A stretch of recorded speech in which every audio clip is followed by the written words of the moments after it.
ending all toxic relationships, all narcissistic abuse. It's done, it's over with.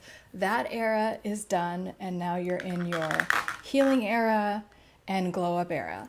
So I'm going to get into some specifics. I got more questions from you guys, so I'm going to go over all of the questions, the new questions that I got, which are great questions about how to end all toxic relationships in every area of your life. So your work life, your family life, your friends, all of it. We're just releasing all toxic relationships. We're moving into spring. So in spring, we release things and then we reinvent. It's a rebirth. And so this is the time. But I'm going to start with the first one, which is, I kind of lumped them together, but it's, why did I stay so long? And maybe I should fix it. So those sound like two different questions. Why did I stay so long? And maybe I should fix it. But they're not. And the answer is very similar. So the reason that you stayed so long, when we're in toxic relationships with narcissistic abuse or a toxic person during the love bombing phase, it doesn't always look the same. Like some people do grand gestures, some people, but you have this intense connection. They really draw you in, and it is literally like a drug. And I always say, like, you're dealing with a drug dealer, right? They find out what your drug of choice is, whatever it is. It could be like, oh, this person really wants to be loved. This person needs this type of security. It doesn't matter what it is. They will find out because they're studying you at first. They're kind of brewing your drug of choice. They're getting it, ready for you. And then they're distributing it to you and you feel like so amazing and this is the love of my life. And so you get that dopamine hit, all that oxytocin. And so you're addicted to that. Okay, these toxic people, the narcissist is literally like a drug dealer giving you your hit of things, and you think you're in love, and you think that you're falling in love with a specific person. That's all part of this drug, right? So you're getting that, and then what do we do when the devaluation starts to happen, when all of the gaslighting starts to happen? We want that hit. So we're addicted to this. Literally, our brain and nervous system is addicted to that beginning thing that was happening during the love bombing phase, and you want that back. So that's why you stayed so long. Please don't judge yourself. Please be gentle with yourself, because this is something that people always get so down on themselves about, especially if they do go back, because it's like they want that hit again and they feel this like very primitive drawback. And the primitive drawback is really because it's hitting parts of your limbic system. That is where the nervous system is kind of getting those dopamine hits. So, and then maybe I should go back and fix it. That is part of think of it as like brainwashing from this drug that you had from the love bombing phase. And you're thinking, okay, maybe I should go back, even if your friends have told you a million times, right? I have an advanced degree in psychology and I've done this too. I'm like, okay, well, I just didn't understand. And then you're gaslighting yourself. Do you see how it works? They plant the seeds, they get you addicted, and then gaslight you. There's a little bit of distance. Then you get too much of distance. The anxious attachment starts kicking in. You start gaslighting yourself. You start rewriting history in your own mind on top of what they're doing. So there's two forms of gaslighting going on, which a lot of people don't talk about. They often talk about the narcissist or borderline or toxic person doing that, but actually both are being co-created at the same time. And even in that breakup phase where it gets really painful, and it's so painful that you'd rather go back, or your brain starts thinking that, oh, maybe just maybe I could I could fix it, or maybe I'm just being dramatic, because that's what they had you believe. But please know that that is your brain basically playing tricks on you. And I tell my clients all the time, like, you're just having drug withdrawals. Just allow yourself to have drug withdrawals. Just like a drug addict, you're going through that really uncomfortable phase that you don't want to go into. The other part of it is that a lot of us try to avoid grief. Now, grief sucks. It doesn't last that long, and it'll come in waves sometimes, but grief over toxic relationships, it's different when we're dealing with, like loved ones. I'm talking about when you are grieving a toxic relationship, it does suck, but it doesn't last as long, and it gets a lot better. How you prolong the grief phase is that you try to numb it out with another person or with drugs, or the same person. You just keep inviting that person back into your life. That is how you never get over the grief. And that's how you prolong the pain. And I understand, because just as humans, we try to avoid pain. We do things to avoid pain. But trust me when I tell you, it is worth it to just sit there and allow yourself to just express out all of those feelings. Express means to press out. And we literally need to press these things out of our nervous system so we don't get sick. And then we need to press these things out of our psyche, our conscious and subconscious mind, and our unconscious mind. But that's where the nervous system is. But we have to get it out. Okay? So how do you do these things? I have a course on it. You could look at that later. The link is in the bio. I have a wonderful course that helps you literally reprogram your brain on a neurological level, like on every level. But I'll give you, this whole live stream is going to be giving you a ton of those tools. One of the things that you want to do, this is reflection time. So this is the time to journal. This is the time to talk to someone like me or your friends or both.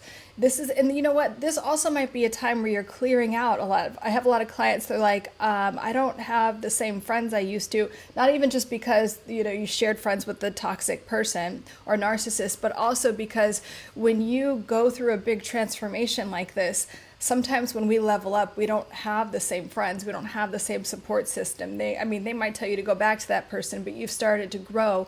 So that's fine too. Be okay with being alone.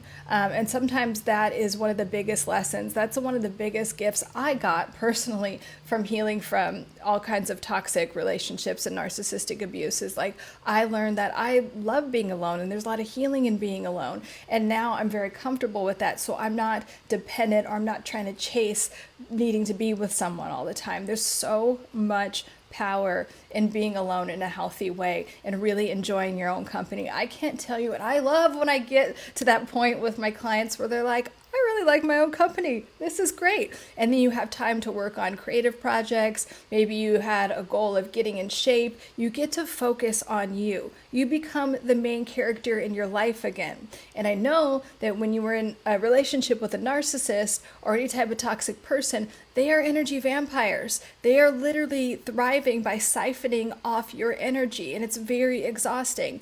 And that's, I'm going to talk more about that in another one of the questions that you guys asked. But like, you get to draw all of your power back. You get to have your boundaries. You get to have your life back, and it is very energizing. It's very invigorating to feel that way. Yes, we go through those painful things, but all of a sudden.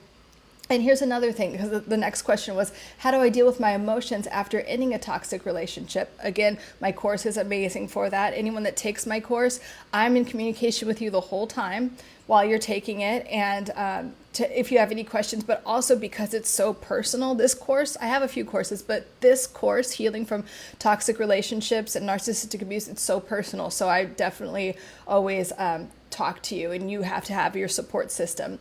But you get to be your biggest support system, which I bet is something you've never done before.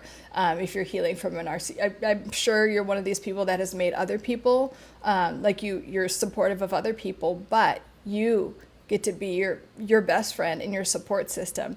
And I teach you how to do that, and letting yourself grieve and knowing that it won't last forever. It's a moment in time, baby. I always say that it's a moment in time, my love, in your precious life, but give yourself this time to grieve. I promise you it will be good. Anyway, so this is a big time for learning and reflecting. I always tell my clients, this could be the best thing that ever happened to you, or anyone that watches my content. I know it sounds crazy. But this painful, any obstacle, any challenge, but especially relationships, because relationships are a mirror, and they often reflect like trauma that we need to heal or any type of wounds that we need to heal. So please know that you can just skyrocket to another level in your life if you learn the lessons from this toxic relationship, because they get to a point where they've made you so upset. You're at this rock bottom moment. It's like, you know what? No, that's not what I'm doing. That is not the vibe. That is not who I am. And you get a chance to really say, no, this is what I want, need, and deserve.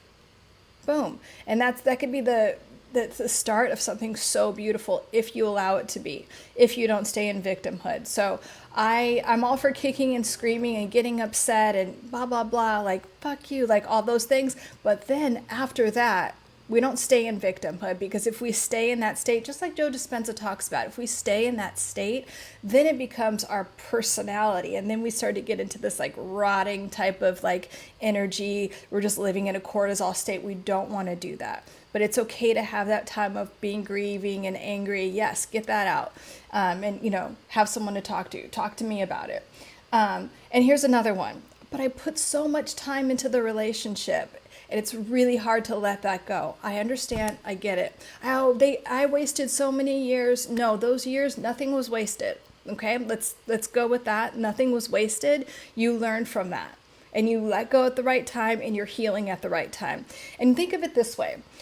If you stay in a relationship just because you put in so many years, think about it like money. Okay, what's your return on investment? If you invest, let's say you invest in something, $100 a month, and you get back $500 a month, that's a pretty good ROI, return on investment, right? But if you're putting that $100 in and then you're down, you're negative $300, $400, $1,000 after a while, do we want to keep investing in that? Should we cut our losses? Yes, we should. And yes, it's painful. Sometimes it's hard. Sometimes our egos get to us. It doesn't. Let it go. Let it go. Find a support system. Journal about it. I want to know everything about what you learned from this. I ask like in a lot of videos I do, when I work with my course students or clients, I'm like, what did you learn from this? What was the gift? Because I promise you it was a gift. Every single narcissist or toxic person was put in your life, or you even attracted them into your life so you could learn something, so you could level up, so you could become a better version of yourself, so you could unlock something in yourself. Let's see, what's the next question? How did I let this happen? Okay, please be gentle with yourself. It's not that you let this happen and then, they were just being themselves, right? You got addicted to the love bombing, this image that someone presented that wasn't even true, right? That it wasn't who they were. And you could be gentle with yourself and give yourself some grace and be like, okay, and give that like version of yourself a hug. Like, okay, he wanted love, safety, some type of security, some type of feeling of I wanted to get married. Like a lot of people get, that type of person when they're like, wanting a certain thing, like an outcome, or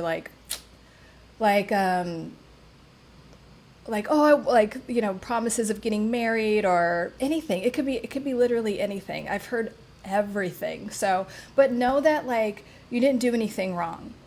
I promise you did nothing wrong. And remember, you're having a profound life experience. So say thank you to them when you could get to that phase of healing where it's like, you know what? Thank you. I learned a lot from you. Thank you so much. Another question I have is, how long does it take to heal? So the truth is like the faster you could move out of the victimhood state and the state of feeling like disempowered into empowerment is how long it will take. And that's different for everyone. It's just different for everyone. And, that's what I like about my course, is that while you're learning this information and you're literally getting all the neurological reprogramming, at the same time, I'm giving you like support, and we're talking, and then, so that empowerment can be interwoven and integrated at a faster rate, because we learn from support. We learn from healing each other and that human interaction. There is an energy exchange that happens beyond learning, but the learning part is important, to know that you have those tools. And everything I do is to let you know how powerful your mind is. Guys, your mind is so powerful. You can heal from anything, but especially from narcissistic abuse, a lot faster than you think. And I know that narcissist, that toxic person, wanted you to think, oh, well, you can't survive without me. You think you're going to, good luck finding someone. You know what? You're going to find someone even better. Trust me, if you get nothing else from this, you will, this or better. I always tell my clients and people to say this or better. So I promise you, you will not only find someone as good, you'll find someone way better that will love and respect you and make you feel safe and seen and heard and all of the things, like consistently, right? Because, the whole inconsistent thing is what pulls you back and forth a lot. So, but know that is the truth. And so, yeah, you can heal as fast as you want. Let me see if And you still might have moments, this is also very important, where you like slide back a little bit so that your healing trajectory goes like this, and you're just on a growth, because if you're watching me, it's because you have a growth mindset and you're moving up and up and up in your life. So you might have moments where it's like, okay, I leveled up here, and then you got like triggered a little bit. That's fine. Let yourself be triggered and watch how fast you move back up. And you can look at yourself and be like, you know what? That used to set me off, and I'd be like off for like a week or a couple days. And I'm just like, look, I bounced back within 3 minutes. That's awesome. And you'll get like that. And then you'll get to a point where it doesn't even fucking bother you. How wonderful is that? It doesn't even bother you. And that's the true freedom that I want everyone to have. And then, you came here not to just be happy or not to like, you came here to experience true freedom, which is a form of peace. Peace and love is that freedom state, and you will get it. I grieve so heavily from finding out my spouse was cheating. It activated, a tumor in my brain. Okay, I hear this a lot. Yes. So when we are very triggered and we're very upset about something, and something is literally traumatizing, which that is, you can, so here's your brain, right? People forget your brain doesn't stop here. It goes all the way down. Your brainstem goes all the way down your spine throughout your body and your nervous system. So we can hold pain in different parts of our body that aren't completely expressed. You can heal this.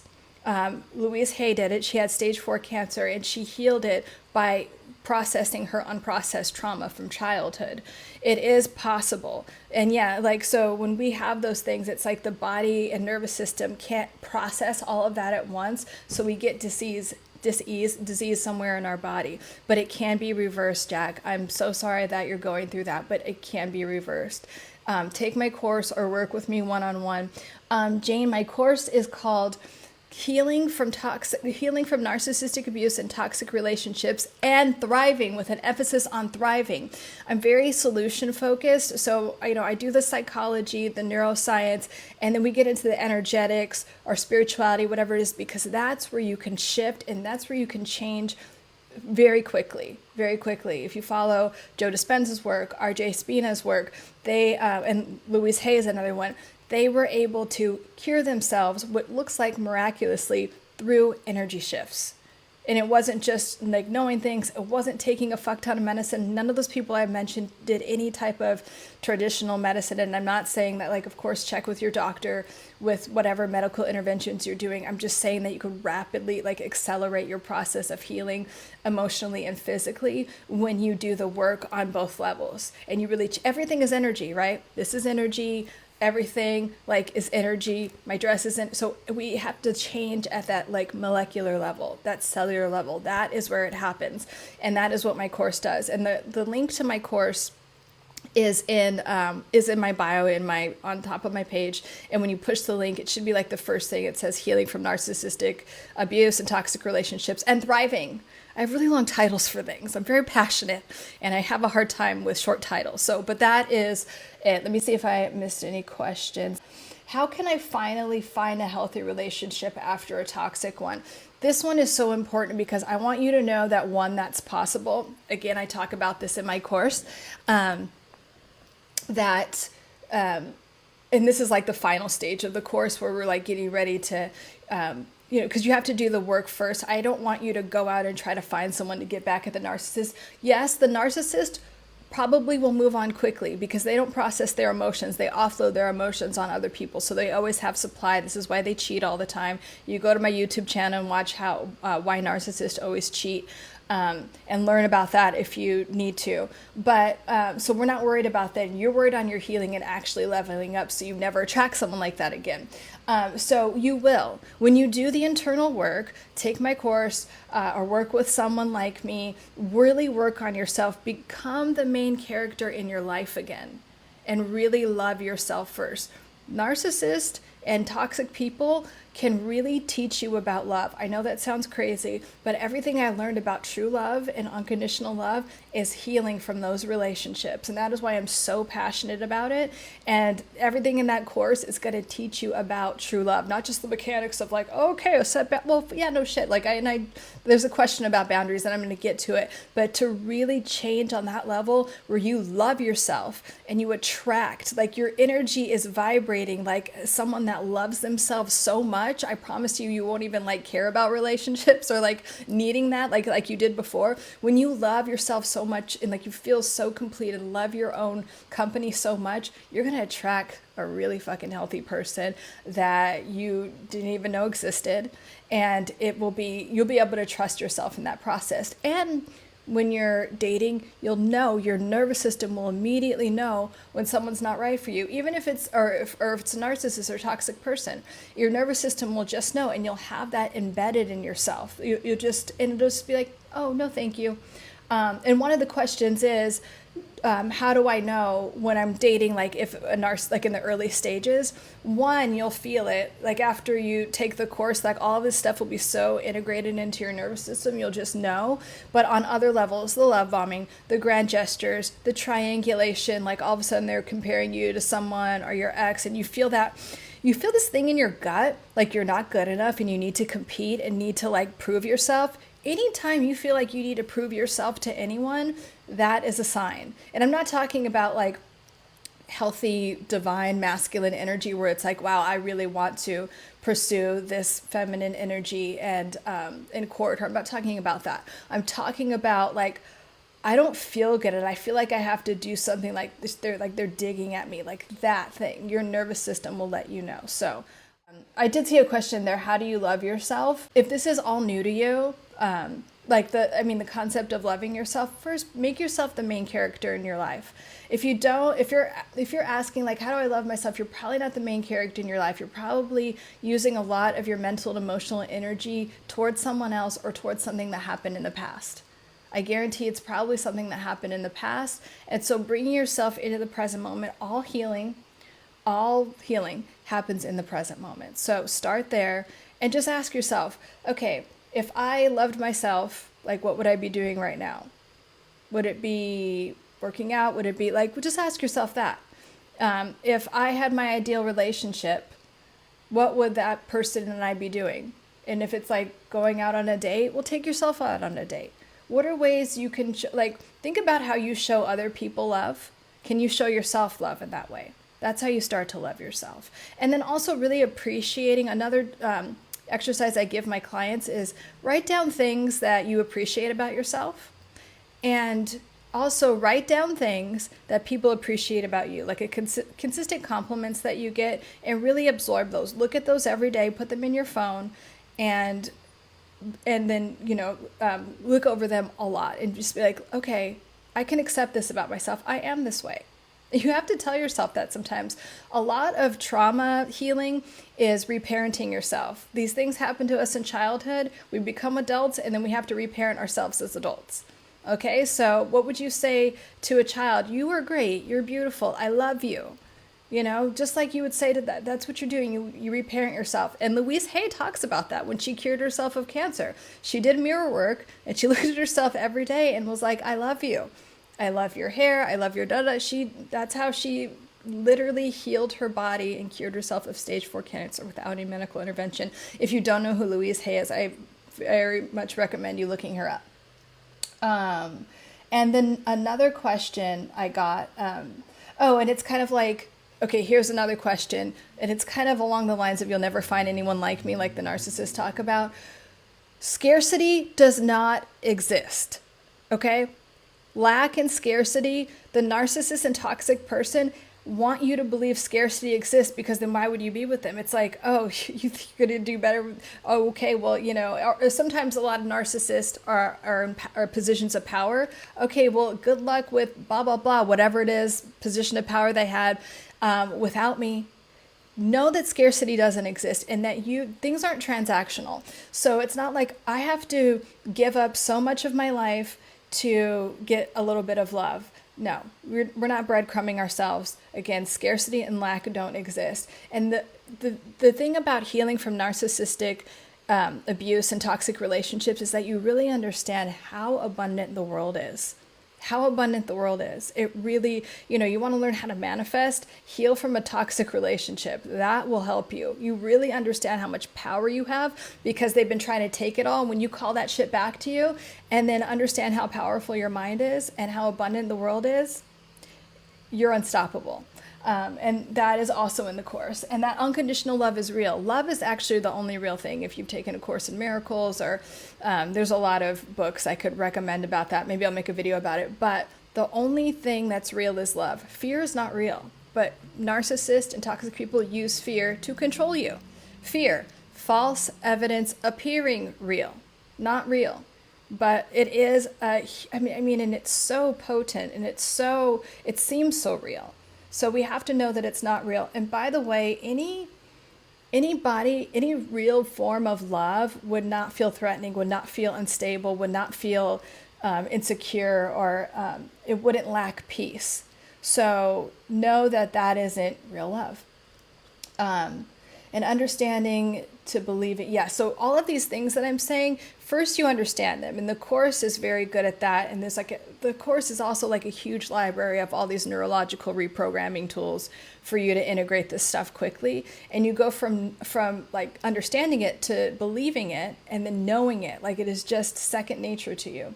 I love this question. How do I discover who I am after this relationship or outside of this relationship? So when you're with a toxic person or a narcissistic person, they are literally siphoning your energy. That is why they're energy vampires. That's why they're so draining, right? And that's why and then your life revolves around them. And that is part of basically like the brainwashing, is that you think that like, it's like, okay, who am I without this person? I don't know. So you get to rediscover that and ask yourself, I'll look at the question in a second, and ask yourself, okay, what do I like to do? If I woke up tomorrow, I love this exercise. If I woke up tomorrow and had my ideal day, what would that look like? Start there. Date yourself. Ask yourself those things. That's how you rediscover yourself. And you do things that are just for you. And you feel very good about them. You don't feel guilty about them, because I guarantee when you were in that relationship, if you did anything just for you, the narcissist would make you feel bad about it. I even, personally, like I work out every day, and I've been in a narcissistic relationship where he was like, oh, you're so selfish for working out. You get back to you and you do good self-care things for you. How do I set boundaries in future relationships and keep them? I do this a lot with people that are in bad work situations, like abusive work situations, because boundaries can easily be pushed. And then the other one is obviously with relationships. But I also see it with family. And family, they do this thing where it's like, oh, you're family, so you don't owe anyone anything because you were born into a certain family. Let me repeat that. You don't owe anyone anything just because you were born into a certain family. I know the guilt tripping is there. I know the cultural things, like my people have their own things about it too, but you don't owe anyone anything. You don't get to have your energy drained or be guilt tripped or off all this negative energy, all this guilt and shame offloaded onto you for you to carry just because you were born into a family. Please know that. And for anything, or if it's like, okay, well, you're my husband or you're this or no, like no one gets to use any type of guilt tripping things. You still get to have your boundaries. Now, the first step in setting boundaries, I go over this a lot in the course and we really, nail it and like integrate it but the first thing I'll tell you right now is like, you need to know what your own boundaries are, what you're comfortable with outside of anyone. I don't want you thinking about what would make this person comfortable or what would make this person mad. With you and yourself, ask yourself what you're comfortable with. And this is another soul searching thing where you get to know, like, what am I comfortable with?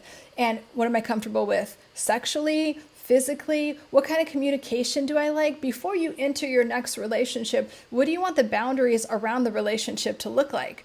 Is it like an open relationship, which I don't recommend, because you're still attracting like predatory energy. But like a lot of times when you do that, like, what is your boundary? If you want a monogamous relationship is what I mean. And then what are your emotional boundaries, especially if you're being vulnerable, like, hey, this made me uncomfortable. How do you want to solve conflict?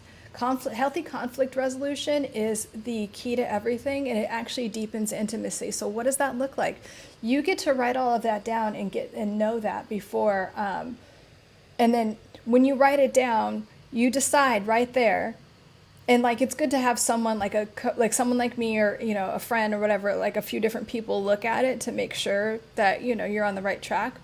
And then you get to decide, these are my boundaries. So no matter what, I'm not going to let my boundaries be compromised. I'm not going to let myself get gaslit into thinking anything else. I have a partner who consistently tries to argue with or push my boundaries. I've reached my limit.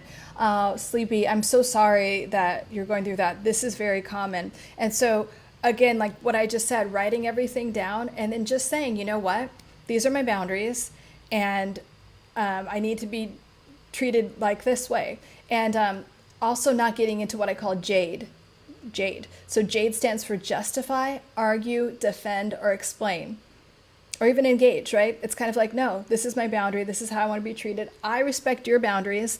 These are my boundaries. So we're not getting into jade. No justifying, arguing, defending, or explaining your boundaries. They are. And again, no is a complete sentence. You don't have to, I don't care if it's your family.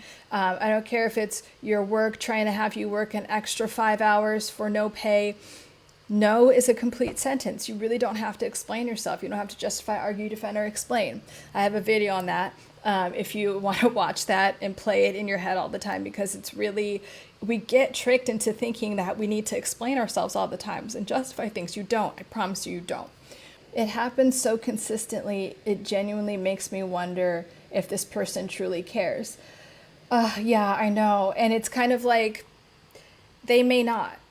Sometimes people that are narcissistic and toxic and have personality disorders and the cluster B and the DSM, they can't see outside themselves. They are so deep in survival mode that they cannot see outside of themselves. And people, you know, that have these personality disorders are so deep in survival mode that, you know, you have to remember that, because sometimes it doesn't matter how wealthy, it has nothing to do with money. They are so in survival mode and so addicted to victimhood and also addicted to drama. And when I say that, I'm not being tongue in cheek. Like, these people are really addicted to the chemical, like the dopamine, the cortisol, all of those things that the drama brings. And so if they're getting it from you, they don't care. They just want their hit. And they like siphoning energy. When I'm saying energy vampire, it's a real thing that they really enjoy that. And if they're sociopathic, that actually brings them pleasure to cause you pain and stress. So knowing that and not giving that to them, even when it's triggering you, okay? They know the buttons to push. So even when it's triggering you, deciding to step back, deciding to completely disengage. Nothing will disarm a narcissist or a sociopath more than disengaging. Just like drop the mic, leave, don't say anything. And why does this happen? Because it triggers their guilt and shame a lot. And then they'll step back and then they'll move forward. My only problem with that tactic is, like, if you need to do it in the moment, like if you're stuck with that person, fine. But I just wouldn't continue a relationship like that, because then you back off and then they go like, oh shit, because the narcissists do not want to be abandoned. Neither do borderline people, and they don't want their supply. They need you as theirs, but it just triggers all types of things for them. It's called narcissistic annihilation. That's a different subject. But, you know, then they'll come forward again, but then you get that breadcrumbing thing, and you'll try to make a feast out of their little breadcrumbs. And I don't want you in that dynamic, but I'm just saying, to have it disengage, just walk away, block, gray rock, excuse me, like, leave it alone. And that's how it will happen. My support system said to me, it seems like he's seeing you upset. Yeah. And it's sad when you thought someone loved you, and it's like they like seeing you upset. And that, unfortunately, I never sugarcoat anything. That's the fucking truth, you know, is that these people like to have you be upset, and they like to basically take your energy in that way. They're literally siphoning your energy. They have no ability to process their own feelings. They have to offload guilt and shame on you all the time. And they have so much guilt and shame that they constantly need to offload onto you, and you're processing it and feeling it.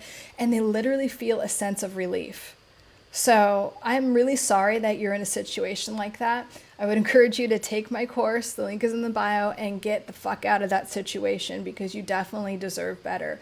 And I bet you want, need, and deserve, you definitely deserve better. But this is also a time of like thinking about, what do I want and need?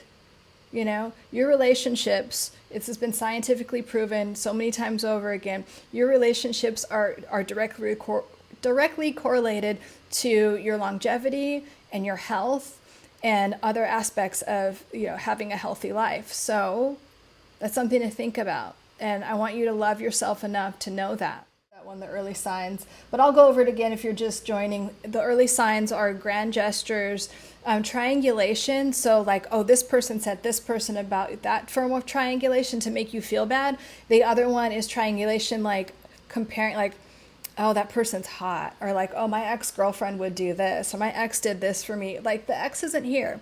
One of my favorite things, and when I noticed that I really healed, is that I'm like, go talk to your ex. And I was completely unbothered. I wasn't even like, how dare you, which is fine to feel that way, like a little offended for sure. But I was just like, all right, go talk to your ex. I don't care. And if this is happening at work with a boss that's trying to triangulate, so it's like they're telling one person this thing and one person be like, oh, you know what? I thought the company culture here was to be like in integrity and for clear communication. So let's all get on the same page. Just say it like that. That'll shut that shit down. I've had clients use that before. Can I ask what makes a person this way? Is there any way they can be fixed? Okay, I'm gonna answer the first question first. Is there any way they can be fixed?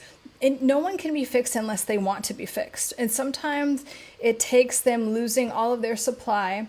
So if they don't have you to abuse, they'll have other people to abuse, or, you know, for them to put on a pedestal. But they have to want to change. It's kind of like how an alcoholic has to get in the depths of despair and hit that rock bottom moment. How do they get this way? Is childhood trauma. I always say that narcissistic, like, which is like, you're not born with narcissism. It is developed. It's a cluster of defense mechanisms, a grouping of defense mechanisms. So it's from childhood trauma. I always say it's kind of like a lazy way to live life. So it's like, instead of working on yourself, you're going to just offload all your shit on other people and make other people feel like shit. You know, so there's that. But yeah, they have to want to heal themselves. I'm sorry about that. Oh, you listened to my live with Pete Sapper. Yeah, Pete is great. I love him. Thank you. I'm glad that you liked it.